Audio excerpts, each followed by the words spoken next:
about career prospect with emphasis on armed forces. So now may I request Lieutenant Colonel Tushar Sharma to start making his proceeding.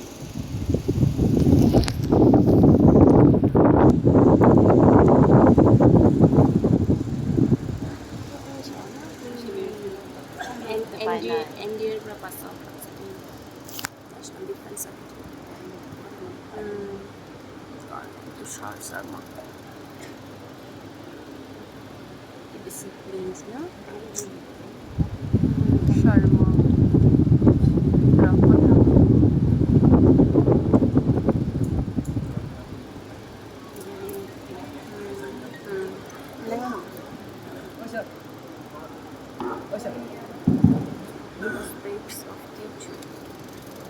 prospects of students. जय हिंद। दोपहर का time है और बैठे teachers को काफी गर्मी लग रहा है। आज मेरी एक छोटी सी रिक्वेस्ट, जो लोग मेरी बातचीत हिंदी में समझ पाते हैं वो प्लीज हाथ खड़ा कीजिए। थैंक यू, धन्यवाद। तो मेरे स्लाइड पे जो पॉइंट्स हैं वो अंग्रेजी में हैं। मैं ज़्यादातर आपसे हिंदी में बात करूँगा जिससे कि ज़्यादातर लोगों को समझ में आ सके। सबसे पहले मेरे बारे में एक छोटा सा इंट्रोडक्शन। मैं lieutenant colonel Tushar Sharma, Assam regiment 135 ecological task force जो कि बिशपुरी में है, उससे ताल्लुक़ रखता हूँ। मेरा ओरिजिनल रेजिमेंट भी असम रेजिमेंट ही है और मैं यहाँ नॉर्थ ईस्ट में आज की तारीख अगर शामिल करें तो तकरीबन 12 साल बिता चुका हूँ। हमारी यूनिट का काम पूरे BTR में पेड़ लगाने का है और हर साल हम तकरीबन 3 लाख पेड़ BTR के जंगलों में लगाते हैं।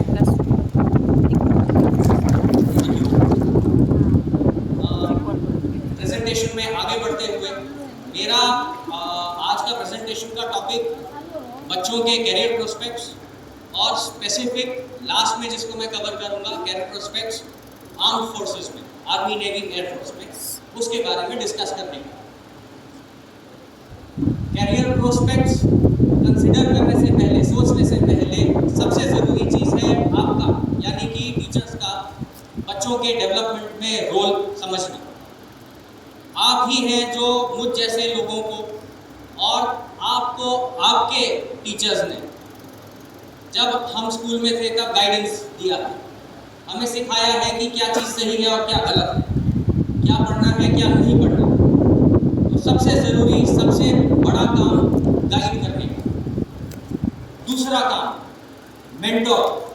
मेंटोर मतलब कि जब हमें अपना एक रास्ता तकरीबन मिल जाता है तो उस रास्ते पे कैसे चलना है वो हमें सिखाना।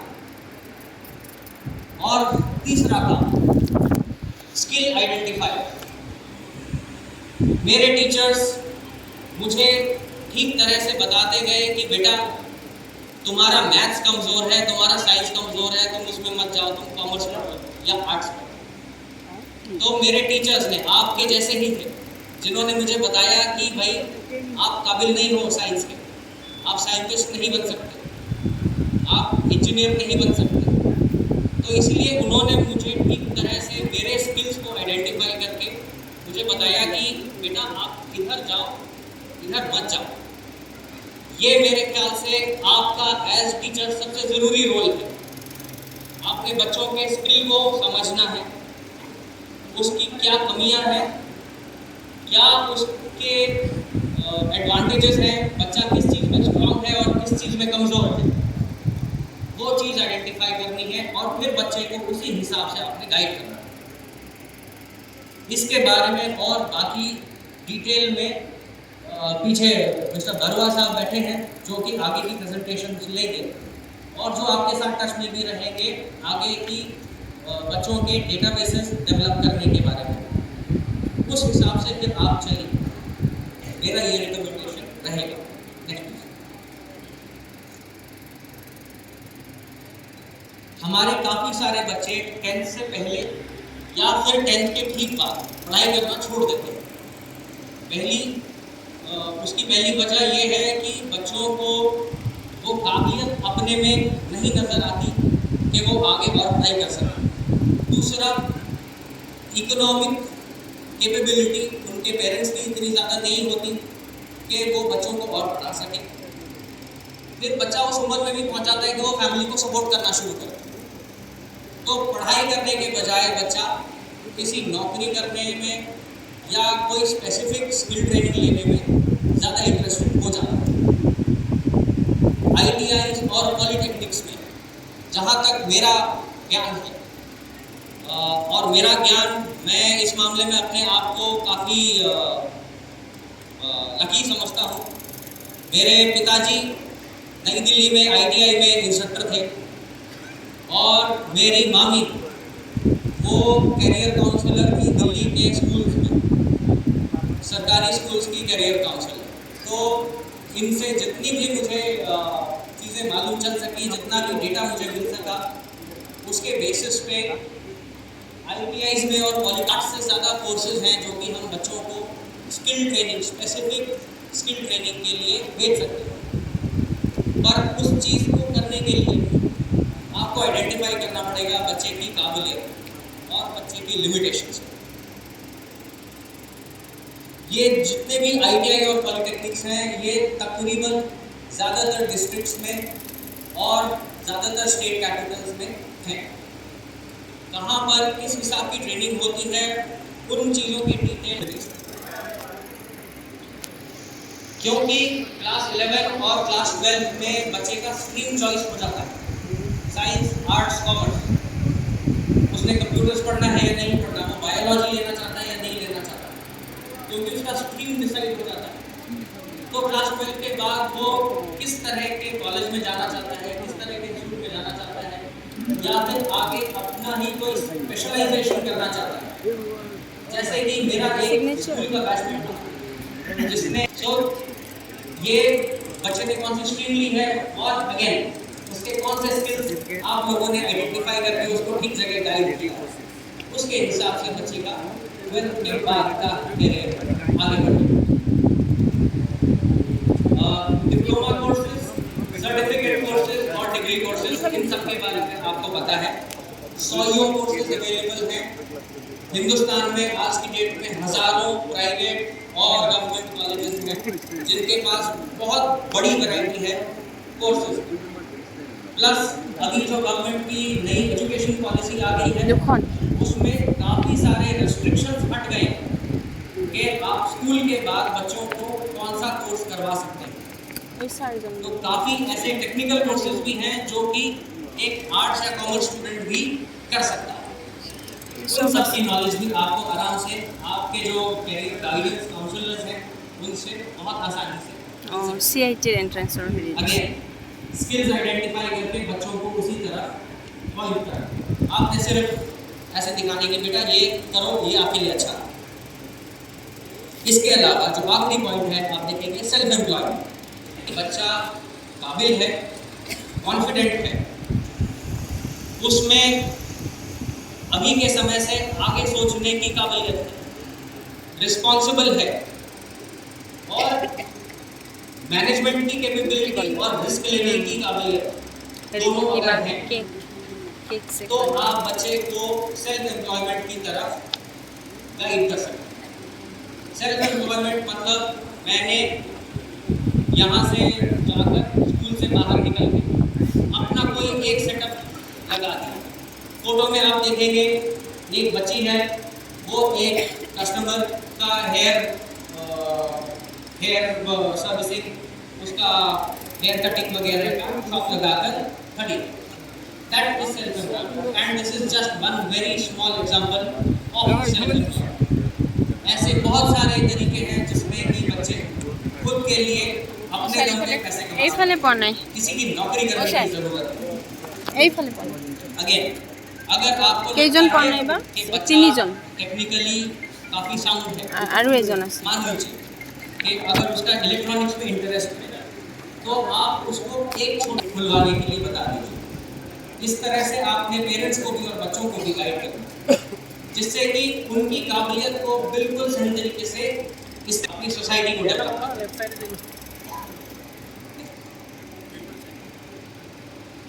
अब मैं अपने बेस सब्जेक्ट पर आऊँगा, जो कि है करियर प्रोस्पेक्ट्स इन आर्म फोर्सेस। मैं इंडियन आर्मी, इंडियन नेवी और इंडियन एयरफोर्स, इन 3 ऑर्गेनाइजेशंस में जो करियर प्रोस्पेक्ट्स हैं उनको कवर करूँगा। जो पुलिस ऑर्गेनाइजेशंस और आर्म पुलिस फोर्सेस हैं, जैसे कि CISF, CRPF, BSF, ITBP, इनको मैं नहीं कवर करूँगा क्योंकि ये हमारे पर्व्यू से बाहर है।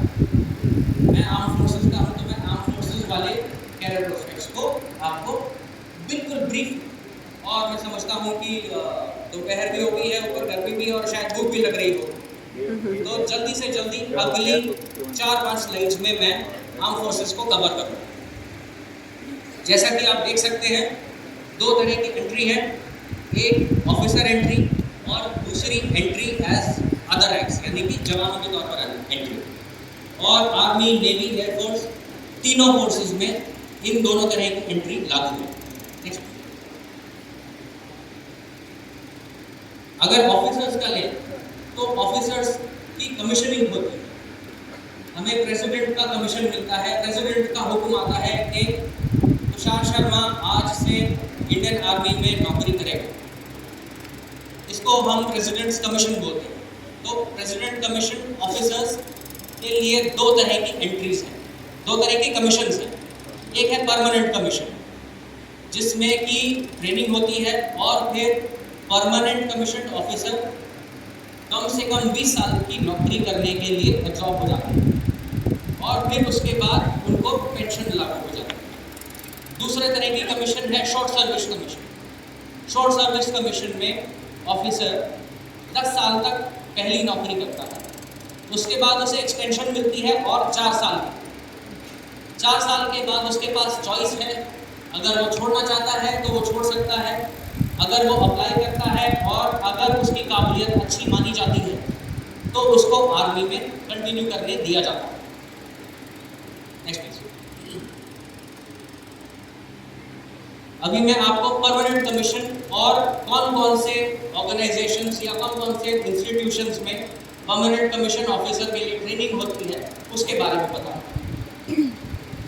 सबसे पहले क्लास 12 पास करने के बाद नेशनल डिफेंस एकेडमी, यहाँ पे आर्मी, नेवी और एयरफोर्स तीनों के लिए ट्रेनिंग होती है। 3 साल की प्री कमीशन ट्रेनिंग, कमीशन होने से पहले की ट्रेनिंग। मैं एक्स NDA हूँ, मैंने नेशनल डिफेंस एकेडमी में ट्रेनिंग करी है, और फिर उसके बाद आर्मी वाले इंडियन मिलिट्री एकेडमी में, नेवी वाले इंडियन नेवल एकेडमी में, और एयरफोर्स वाले इंडियन एयरफोर्स एकेडमी में अपनी अपनी जगहों पर आगे की ट्रेनिंग के लिए चले जाते हैं। तो आप देखेंगे नेशनल डिफेंस एकेडमी के सामने मैंने 3 और उसके बाद आगे 1, 1.51 ऐसे लिखा हुआ। तो 3 साल NDA में ट्रेनिंग, और फिर इंडियन मिलिट्री एकेडमी में 1 साल की ट्रेनिंग, इंडियन नेवल एकेडमी में 1 साल की ट्रेनिंग, और एयरफोर्स एकेडमी में 1.5 साल की ट्रेनिंग। तो 4 से 4.5 साल की टोटल ट्रेनिंग करने के बाद कमीशन मिल जाता है। इसके अलावा हमारे पास ऑफिसर्स ट्रेनिंग एकेडमी है जो कि गया में है, जहां पर टेक्निकल एंट्री स्टूडेंट्स को ट्रेनिंग दी जाती है।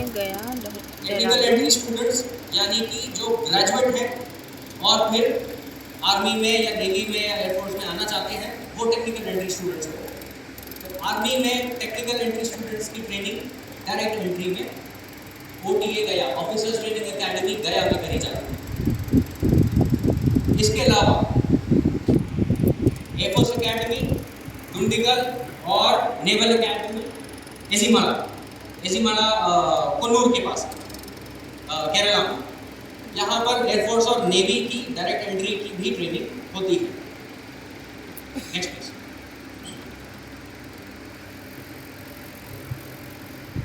अब हम आते हैं शॉर्ट सर्विस कमीशन ऑफिसर्स की ट्रेनिंग के बाद। तो ये सबसे पहले मैंने आपको बताया कि नेशनल डिफेंस एकेडमी का तो ट्रेनिंग हो गया।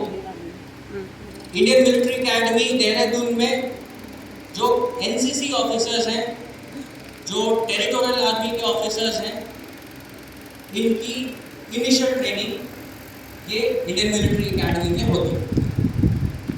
फिर ऑफिसर्स ट्रेनिंग एकेडमी चेन्नई, इसमें और जो नेवी और एयरफोर्स की एकेडमीज हैं, इनमें आर्मी, नेवी और एयरफोर्स की शॉर्ट सर्विस कमीशन यानी कि 10+4, 10 साल प्लस 4 साल, इनकी भी training officers training academy Chennai में आर्मी ऑफिसर्स के लिए होती है।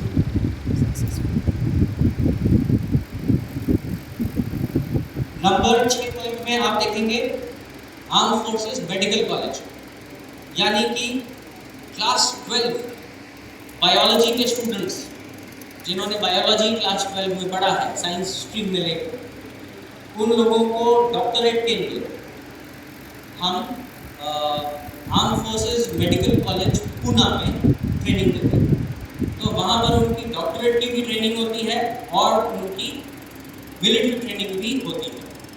ये ट्रेनिंग खत्म करने के बाद ऑफिसर कमीशन होकर फिर एडवांस ट्रेनिंग के लिए आते हैं लखनऊ में, जिसको कि मिलिट्री ऑफिसर्स बेसिक कोर्स बोलते हैं, और फिर उनको 2 साल की सीनियरिटी मिल जाती है, तो वो डायरेक्ट कैप्टन बन जाते हैं।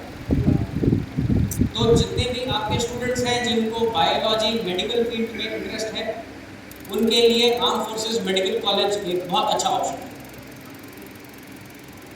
अगर बच्चा इतना ब्राइट नहीं है कि वो डॉक्टर बन सके, लेकिन फिर भी उसका साइंस की तरफ, बायोलॉजी की तरफ इंटरेस्ट है, और अगर आप उसको बीएससी नर्सिंग करवा देते हैं, तो फिर जो लास्ट पॉइंट है मेरा, आर्मी स्कूल ऑफ नर्सिंग, ये बड़े बड़े कमांड हेडक्वार्टर्स में, और जिन लोगों का आर्मी वालों के साथ थोड़ा वाकिफ है या जो आर्मी के बैकग्राउंड से है, उनको पता होगा गुवाहाटी में भी एक आर्मी स्कूल ऑफ नर्सिंग है, जहाँ पर आपने देखा होगा ऑफिसर्स ब्राउन कलर की ड्रेस पहनते हैं और जो स्टूडेंट्स होते हैं वो सफ़ेद कलर की ड्रेस पहनते हैं, यहाँ पर लाल रंग का या हरे रंग का पट्टा होता है, वो नर्सिंग स्टूडेंट्स होते हैं।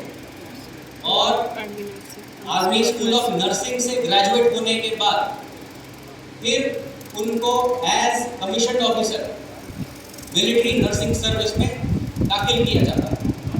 तो डॉक्टर्स के साथ ये एमएनएस काम करते हैं। अभी की हालत में एमएनएस की एंट्री सिर्फ लेडीज के लिए लागू है।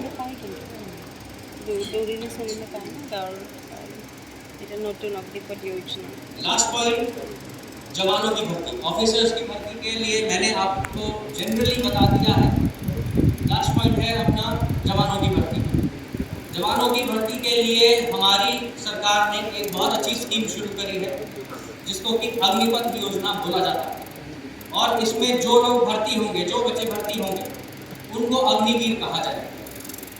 क्लास 10 पास करने के बाद या फिर टेक्निकल आर्म्स एंड सर्विसेज के लिए क्लास 12 पास करने के बाद अग्निपथ योजना में इनरोलमेंट हो सकती है। इसके बारे में मैं आपको जल्दी से बिल्कुल ब्रीफ में बताता हूँ।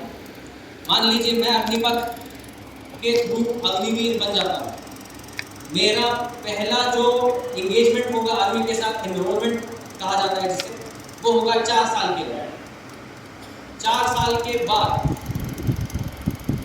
हमारे जैसे जो हमारे बैच में जितने लोग थे, उनमें से 25% लोगों को आर्मी में रिटेन किया जाएगा।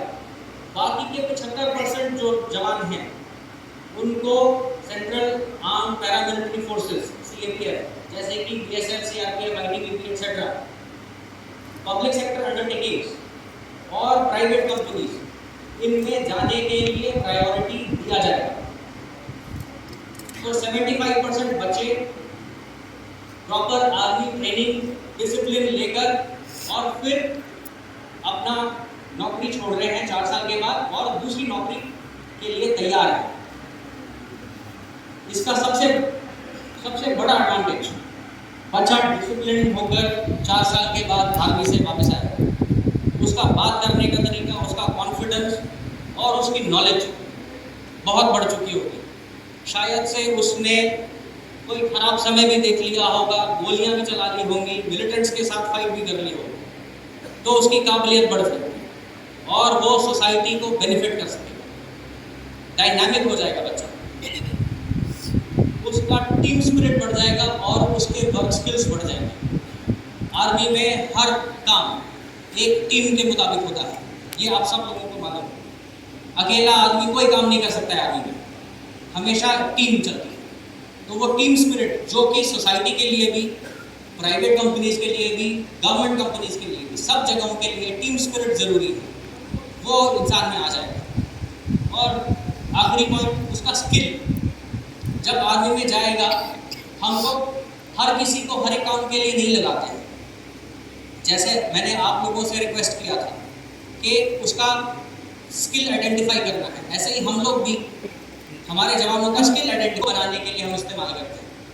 तो इस तरह से इंडिविजुअल के स्किल्स हम आइडेंटिफाई करके उसको बता देंगे कि भाई तुम इस चीज़ में अच्छे हो, और उसको वो पता लग जाएगा तो वो बाहर आकर अपनी नौकरी आगे की या फिर सेल्फ एम्प्लॉयमेंट अच्छे से कर सके।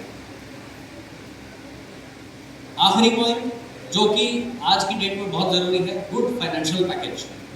यानी कि 4 साल के बाद जब बच्चा आर्मी से बाहर आता है तब वो फाइनेंशियली काफ़ी काबिल होगा। कैसे, वो मैं आगे आपको पहले साल का पैकेज 4.5 लाख रुपए से थोड़ा ज़्यादा था, 4.67 लाख।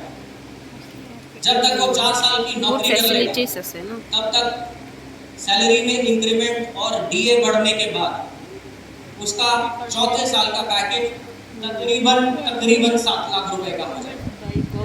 इसके अलावा जितने भी बच्चे फील्ड एरिया में जाते हैं या पहाड़ों में जाते हैं या फिर बहुत मुश्किल इलाकों में जाते हैं, तो उन इलाकों के जो एडिशनल अलाउंसेस हैं, हार्ड एरिया अलाउंस जिनको कहा जाता है, जो स्कीम है कंट्रीब्यूटरी प्रोविडेंट फंड, जिसमें कि मैंने अगर 30% कंट्रीब्यूट किया है अपने प्रोविडेंट फंड की तरफ, तो सरकार भी 30% उसमें ऐड करेगी।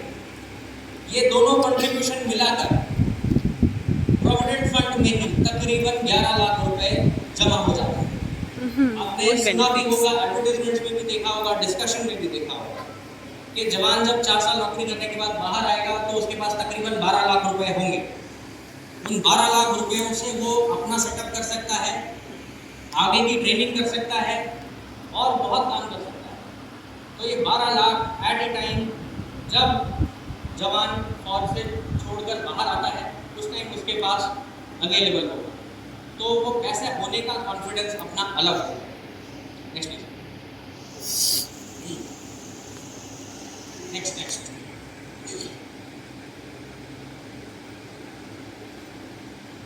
मेरी प्रेजेंटेशन इधर ही खत्म है। मैं अपना फ़ोन नंबर यहाँ पर छोड़कर जाऊँगा। अगर आप नोट करना चाहते हैं तो आप प्लीज़ नोट भी कर सकते हैं। मेरा नाम लेफ्टिनेंट कर्नल तुषार शर्मा है।